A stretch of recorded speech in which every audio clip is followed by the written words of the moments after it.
ወልድ ወመንፈስ ቅዱስ ስሉስ ሩይ ኩሎ ጊዜኒ ወዘልፈኒ ወለዓለመ ዓለም አሜን።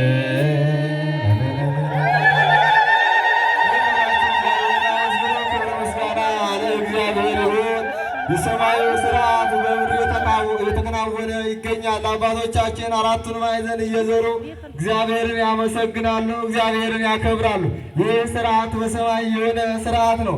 24ቱ ካህናተ ሰማይ በ24ቱ ቦታ ከትመው አንድም በአራቱ ቦታ ከትመው እግዚአብሔርን ያመሰግኑታል። ሲያመሰግኑትም ከአንገታቸው ዘንበል ብለው ያመሰግኑታል። 6 ክንፎች አሏቸው። እግዚአብሔርን ሲያመሰግኑ በሁለቱ ክንፋቸው እግራቸውን ይሸፍናሉ። ከፊት መቆም አይቻለንም ሲሉ ነው። 2 ክንፋቸውን ፊታቸውን ይሸፍኑበታል።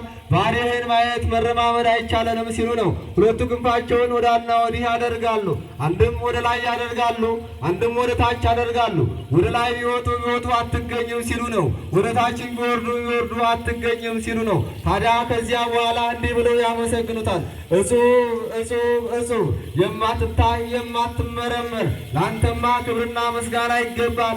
እጹብ እጹብ እያልን እናመሰግናለን። ቅዱስ ቅዱስ ቅዱስ እያልን እናመሰግናለን። አንዱ አብ ቅዱስ ነው፣ አንዱ ወልድ ቅዱስ ነው፣ አንዱ መንፈስ ቅዱስ ቅዱስ ነው እያልን አንተን እናመሰግናለን እያሉ ያመሰግኑታል። ይህ ስርዓት ታዲያ በምድር ይኸው እየተከናወነ ይገኛል። አባቶቻችን በአራቱ ማዕዘን እየዞሩ ስብሐት ወክብር ለስሉስ ቅዱስ ለሥላሴ ክብርና ምስጋና ይገባል።